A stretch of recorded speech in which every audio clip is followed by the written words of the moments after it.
আছো, কামটো চলি আছে এনেকে মানে যিখিনি দেখা পাইছো সেইখিনি কিন্তু আমি উন্নত দেখা নাই। মানে যিখিনি কামত যিখিনি বস্তু লাগিছিল সেইখিনি বস্তু মানে ব্যৱহাৰ হোৱা যেন আমি পোৱা নাই। লোকৰ বিভাগৰ কোনোবা অভিযন্তা নাই নাই, আমি আজিলৈকে কোনো দেখা নাই।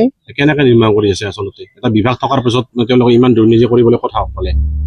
সেয়াতো এতিয়া আমিতো মানে আমি গাঁৱলীয়া মানুহ, আমি এইবিলাক ইমান গুৰুত্ব নিদিওঁ। তথাপিতো যিখিনি দেখা পাইছো সেইখিনিয়ে আমি মানে কামটোহে কৰি আছে। সৰু সৰু বাচ্চা ল'ৰা কেইটামানে কাম কৰি থকা আমি দেখা পাই আছো, যিটো নেকি মানে 14-15 বছৰ হৈছে। সেইখিনি ল'ৰা ইয়াতে কাম কৰি থাকে, আমিও এইবিলাক গুৰুত্ব দিয়া নাই বেছি। এতিয়া কি ক'ব বিধায়কক, মানে কি ক'ব? আমি স্থানীয় বিধায়কক এইটোৱে ক'ব খোজো যে এইটো কামখিনি যে কৰি আছে কেনেকুৱা ধৰণৰ হৈছে তেখেতে অলপ গুৰুত্ব দিয়ক। বহুত মানে পথতে আচলতে নলবাৰী জিলাৰ যি লোকৰ বিভাগৰ পথ আছে এই নিৰ্মাণ কাৰ্যত বহুত মানে সংঘটিত হয় দুৰ্নীতি, কিন্তু নিমাত আচলতে গোটেই বিভাগটোৱে আচলতে নিমাত। সেইটো তাকেতো আমাৰ সেইকাৰণে মন্ত্ৰী মহোদয়াতে অলপ হস্তক্ষেপ কৰিলে আমি ভাল পালো হয়। কমিশ্যন ৰাজৰ কিবা কথা ওলাইছে, কি ক'ব? কমিশ্যন ৰাজৰ কথাটো আমি বৰ্তমান গম পোৱা নাই, কিন্তু নাজানো কি কৰি আছে। ঠিকাদাৰ জিন্তুমণি শৰ্মা তেওঁ কি ক'ব? ঠিকাদাৰকতো আমি আজিলৈকে দেখাই পোৱা নাই, আমি কোনোদিনত লগ পোৱা নাই। সেইখিনিয়ে আৰু কি ক'ম আৰু।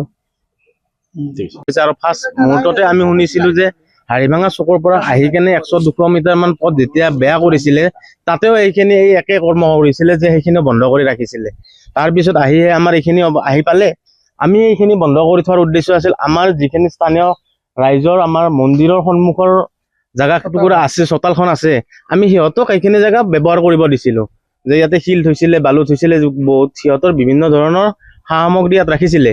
কিন্তু আজি 5-6 দিন আগৰ পৰা আমি তেখেতসকলক কণ্টেক্ট কৰি আছো যে আপোনালোকে আমাৰ যিহেতু মাঘ মাহৰ প্ৰথম 1 তাৰিখে আমাৰ এটা ধৰ্মীয় ৰীতি নীতিৰ অনুষ্ঠান আমি মন্দিৰৰ সন্মুখভাগত আমি কাম চলাই নিওঁ। গতিকে সেইখিনিৰ কাৰণে আমি মহিকো আমি 2-3 দিন যোগাযোগ কৰিছো, তেখেতে কৰিম বুলি কৈ কেনে আজিলৈকে এইখিনি কাম কৰা হোৱা নাই।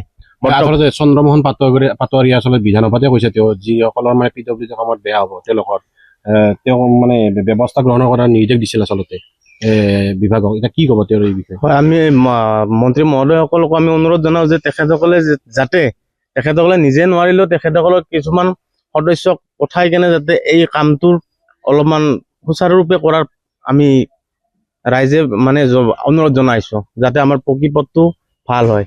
ইমান সুদূৰ মোটামুটি আমি 15 বছৰ মান আগতে আমাৰ এই ৰাস্তাটো মানে পকী হৈছিলে, তাৰে পিছত কোনো ধৰণে এই ৰাস্তাটো হোৱাই নাছিলে। আৰু এইবাৰ হ'ল যিহেতু এই ব্লক দিয়া ৰাস্তাটো হ'ল, ভাল লাগিছে আমাৰ, যিহেতু আমি যাতায়াত ব্যৱস্থা আজি চৰকাৰৰ ইমান উন্নয়ন কৰি আছে চৰকাৰখনে।